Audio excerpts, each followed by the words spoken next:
नमस्कार, स्वागत है आपका। Hello and warm welcome. मैं हूं विक्रम सिंह और आज आपको लेकर आया हूं चार धामों में से एक धाम, 12 ज्योतिर्लिंग में से एक लिंग रामेश्वरम में, जो सदियों से भारत की आस्था का केंद्र रहा है, जहां भगवान राम ने स्वयं शिवलिंग की स्थापना की थी। और आज हम यहां पहुंच चुके हैं और आप देख सकते हैं मेरे पीछे किस तरीके से यहाँ लंबी लंबी कॉरिडोर हैं, खूबसूरत शिल्पकारी है। हजारों साल पहले ये शिल्पकारी की गई थी। तो निश्चित तौर पर अगर आप आना चाहें तो इस ब्लॉग को जरूर देखें। तो चलिए शुरू से शुरू करते हैं।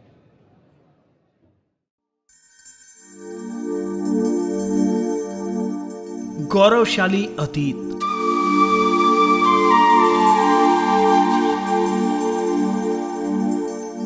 श्रद्धालुओं की अटूट आस्था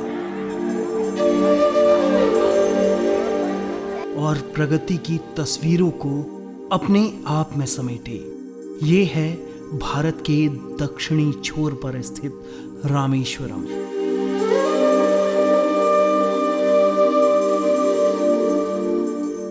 हिंद महासागर और बंगाल की खाड़ी के मिलन बिंदु इस द्वीप में समंदर की लहरों में एक लय है और सड़कों पर अटूट आस्था।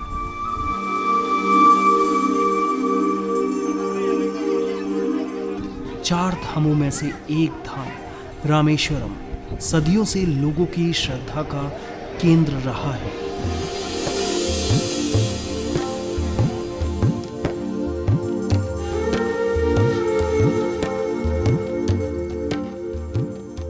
अपनी विशेष भौगोलिक स्थिति की वजह से 20वीं सदी की शुरुआत में यहां पहुंचने का एकमात्र जरिया बोट थी।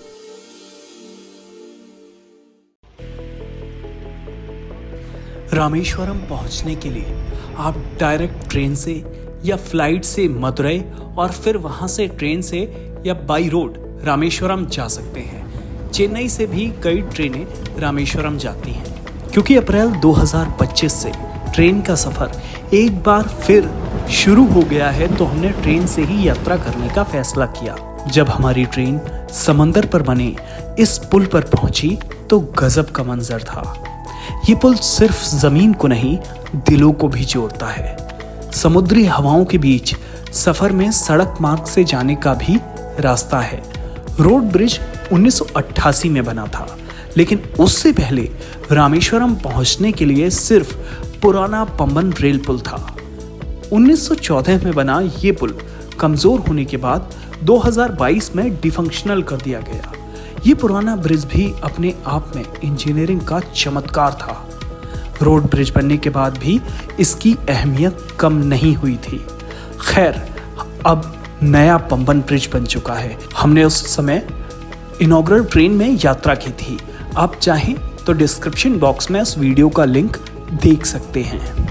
रामेश्वरम पहुंचने के बाद आप या तो टैक्सी कर सकते हैं या फिर ऑटो से सफर कर सकते हैं। सिटी बस भी यहाँ पर मौजूद है। हम मंदिर के नज़दीक पहुंचे तो वहाँ कई धर्मशालाएं दिखाई दी। आप चाहें तो वहाँ रह सकते हैं या फिर अपने बजट में होटल ले सकते हैं। हमारी सलाह है कि मंदिर के आसपास ही होटल लें। हमें अगले दिन रामनाथ स्वामी के मंदिर की यात्रा करनी थी। उससे पहले सोचा कि शहर के जो एक आध और प्रमुख मंदिर हैं उनका दर्शन किया जाए। हनुमान मंदिर में अंदर हम आ चुके हैं।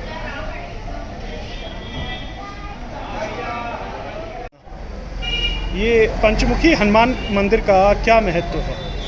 ये पातालपुरी का रूप है बेटा, पातालपुरी का रूप है। पातालपुरी में हनुमान जी ने काला रूप बनाया, पांचक बनाया। ये रावण को मार के राम को लक्ष्मण को कंधे बैठा कर लाए हनुमान।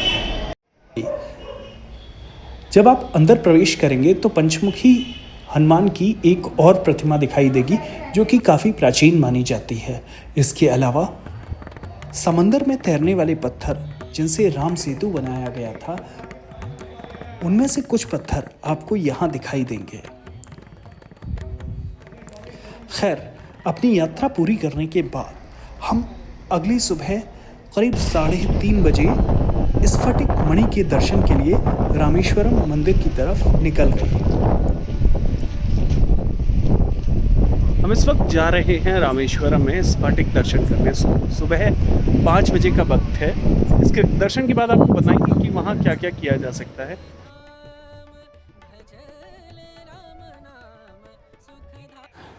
दरअसल रामनाथ स्वामी मंदिर में सुबह स्फटिक मणि के दर्शन होते हैं। इसके अलावा मंदिर परिसर में 2 शिवलिंग हैं।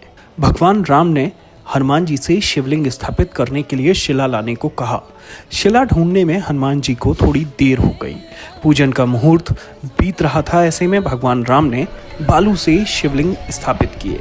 इसके अलावा जब हनुमान जी लौटे तो वो भी शिवलिंग राम जी ने स्थापित किए। यहाँ की तीर्थ यात्रा में अनोखा अनुभव 22 कुंडों में स्नान करना है। इसके बाद मंदिर के अंदर ही कपड़े बदलने की व्यवस्था है।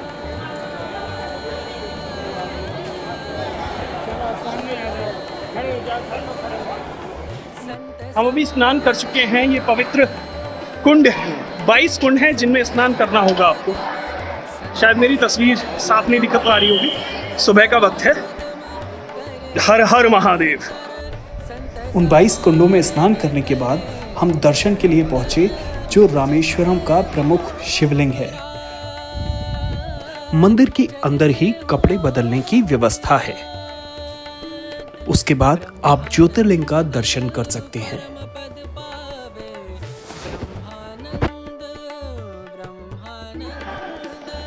इस मंदिर के कॉरिडोर में चलते हुए आपको लगेगा कि आप प्राचीन इतिहास से गुजर रहे हैं। पार्वती वर्धिनी मंदिर, पार्वती वर्धिनी मंदिर, ये भी आप अगर चाह रहे हो कि यहाँ पर जो मंदिर के अंदर है कई और पुण्य स्थल हैं जहाँ पर दर्शन करने होते हैं, उन दर्शनों के बाद ही आप मंदिर से निकल पाएंगे। मतलब कि यहाँ पर आपको बहुत लंबा वक्त लग सकता है। लगभग अगर अच्छे से दर्शन करेंगे तो लगभग पूरा दिन। हम इस समय जहाँ मौजूद हैं ये अग्नि तीर्थ है। मतलब यही समुद्र में स्थान जो है वहाँ स्नान करने के बाद आप आगे का सफ़र तय करते हैं। अंदर जो मंदिर के अंदर 22 कुएँ हैं उनके जल से स्नान करते हैं। फिर मतलब आपको करीब 2 बार स्नान करना पड़ेगा। करीब 2 जोड़ी कपड़े अपने रखिए। वैसे तो 1 जोड़ी में भी काम चल सकता है। देखिए लोग यहाँ स्नान करके आगे जा रहे हैं। रामेश्वरम आकर आप क्या ना भूलें और मंदिर की विशेषताओं के बारे में आपको वीडियो के आखिरी में एक बार फिर बताएंगे। मंदिर में एक बार फिर लौटेंगे। उससे पहले आइए आपको शहर की तरफ ले चलते हैं और सबसे ख़ास जो जगह है इस रामेश्वरम आइलैंड पर वो है धनुषकोडी। तो चलिए धनुषकोडी की तरफ चलते हैं।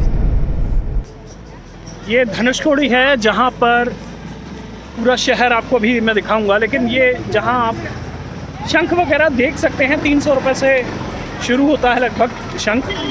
लेकिन शायद मेरे पीछे आप देख रहे होंगे ये रेलवे स्टेशन, अभी वहाँ ले चलूँगा आपको। ये पूरा शहर कैसे तबाह हुआ ये भी बताएंगे। और इसके काफ़ी आगे जाके, काफ़ी आगे तो नहीं, 4-5 किलोमीटर जाके वो लाइट हाउस आपको दिख रहा होगा। लाइट हाउस से करीब 4-5 किलोमीटर आगे जाके आपको मिलेगा भारत का आखिरी कोना। वहाँ भी ले चलते हैं। 1964 तक एक बसावट वाला कस्बा हुआ करता था धनुषकोडी। एक दिलचस्प बात आपको बता दूं, धनुषकोडी एक ऐसी जगह थी जहां एक बड़ा रेलवे स्टेशन था और अगर आपको श्रीलंका से चेन्नई आना है तो सिर्फ एक रेलवे के टिकट में आ सकते थे आप। श्रीलंका से जो आखिरी स्टेशन है तलेमन्नार से आपको बोट मिलती थी जो कि आपको धनुषकोडी तक लाती थी और धनुषकोडी से आप बैठकर चेन्नई पहुंच सकते थे।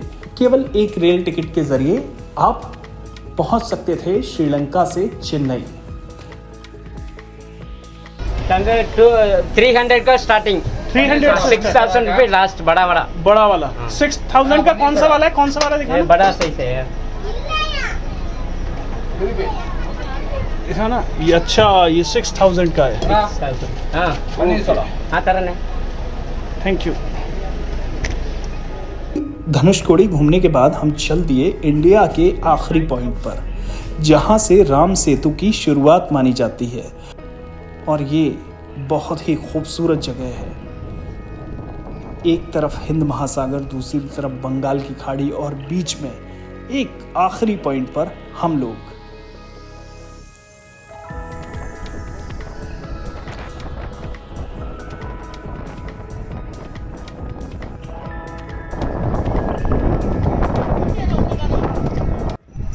जैसा कि हमने बताया था कि हम पहुंच गए हैं भारत के आखिरी कोने पर। रामेश्वरम से कुछ दूरी पर ही धनुषकोडी, और उससे धनुषकोडी से आगे है ये करीब 4-5 किलोमीटर जो ये बीच है जो वो आगे है। और यहाँ आपको आकर भारत की, हालांकि इसे आखिरी कहा जाता है, मैं कहूँगा भारत का पहला स्थान जहाँ पर अशोक स्तंभ लगा हुआ है वो यहाँ पर मौजूद है। आप चाहें तो यहाँ पर घूम सकते हैं, एंजॉय कर सकते हैं, अच्छी जगह है, अच्छी वाइब्स आती हैं। लेकिन एक सलाह है, अगर आप यहाँ आ रहे हैं तो अपनी गाड़ी को जितना पीछे पार्क करेंगे उतना बेहतर, क्योंकि यहाँ अक्सर जाम की स्थिति हो जाती है। एक ही सड़क के बीच में डिवाइडर नहीं है, तो ऐसे में आप ध्यान रखें, थोड़ा सा पैदल चलना पड़ेगा, तकलीफ होगी, लेकिन आप जितना पीछे कर दें गाड़ी पार्क उतना बेहतर है। धनुषकोडी घूमने के बाद हम चल दिए रामारपदम मंदिर, जो कि एक पर्वत पर स्थित है और मान्यता है कि भगवान राम के यहाँ पर चरणों के निशान हैं। हम इस वक्त जहाँ मौजूद हैं वहाँ भगवान श्री राम के चरण, पादुका, या आप कहें चरणों के निशान, जो उनके पैरों के निशान हैं वहाँ मौजूद हैं। ये जो शायद मेरे पीछे आप देख पा रहे होंगे, काफ़ी दूर एक मंदिर है, वो रामेश्वरम ही मंदिर का ही नज़ारा है। और यहाँ जो आप देख सकते हैं ये स्थान राम जी की जो चरण पादुका है, जो चरणों के निशान है, वो यहाँ इसके ठीक नीचे मौजूद है। अंदर फ़ोन अलाउ नहीं है, इसलिए हम अंदर आपको दिखा नहीं पा रहे, लेकिन बड़ा सुरम्य वातावरण है। अगर आप रामेश्वरम मंदिर आ रहे हैं और आपके पास समय है तो धनुषकोडी के अलावा जहां भगवान श्री राम के चरणों के निशान मौजूद हैं वहां आइए, जहां पर अभी मैं मौजूद हूं।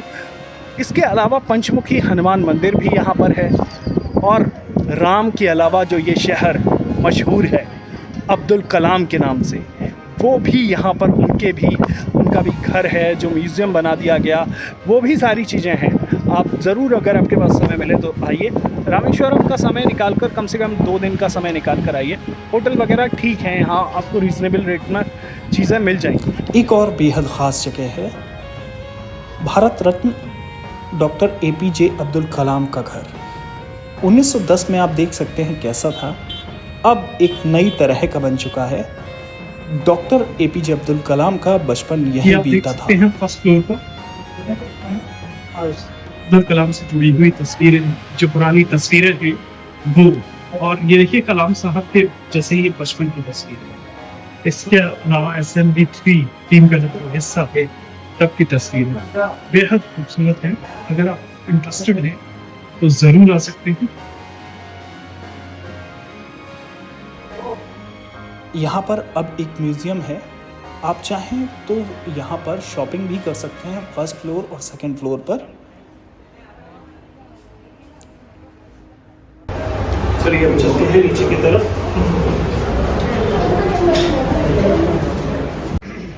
कलाम साहब का घर घूमने के बाद एक बार फिर वापसी से पहले हम पहुँचे रामेश्वरम मंदिर।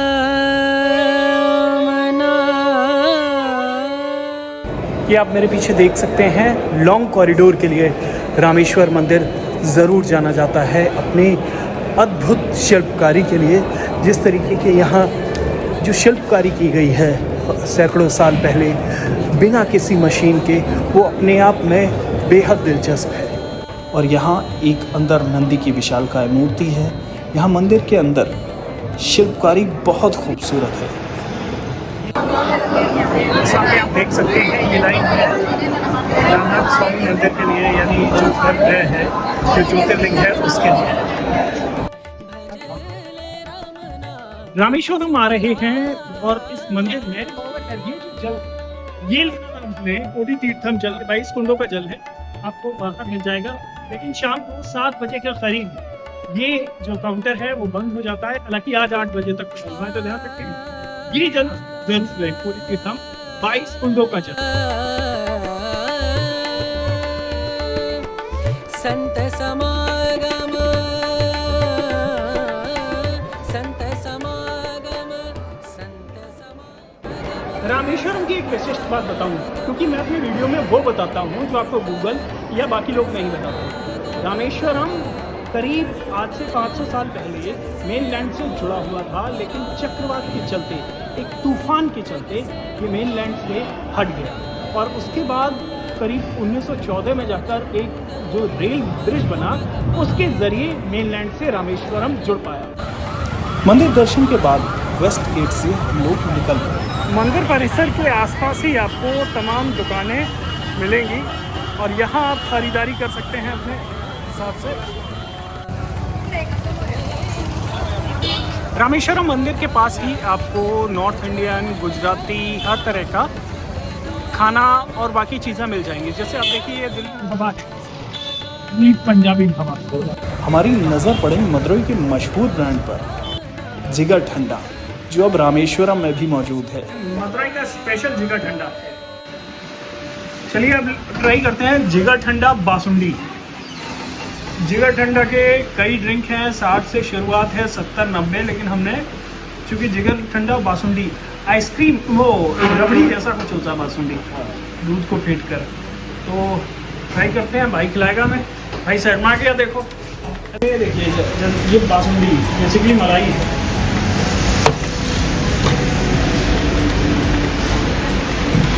தம்பி வீடியோல பார்க்கலாம் வீடியோல ரொம்ப போறேன் भाई ने फेमस जिगर ठंडा तैयार कर दिया है। हो गया रेडी।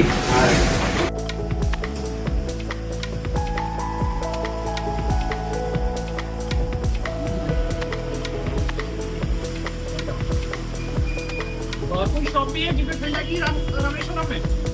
कहाँ है? एक ही सब एक शॉप है। रामेश्वरम पर हमारे इस ब्लॉग में इतना ही। आपको हमारा ये ब्लॉग कैसा लगा कमेंट बॉक्स में ज़रूर बताइए। साथ ही हमारे जो दूसरे ब्लॉग हैं कन्याकुमारी से लेकर हमने देश के तमाम राज्यों के ब्लॉग किए हैं। लगभग हर प्रांत में हम ऐसे ब्लॉग बनाएं, ऐसी अनछुई चीज़ें आपको दिखाएं, वो हमारी कोशिश रहेगी। तो इस वीडियो को आप लाइक ज़रूर कर सकते हैं हमारा प्रोत्साहन करने के लिए। साथ ही चैनल को सब्सक्राइब ज़रूर करें और कमेंट बॉक्स में अपनी राय देना ना भूलें। सुखदा